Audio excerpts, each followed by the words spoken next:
Today we are going to discuss about drinking water hygiene. What could be the hazards and what precautions to be taken?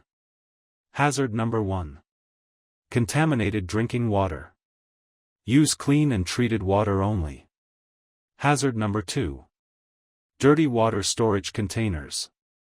Clean containers regularly. Hazard number 3.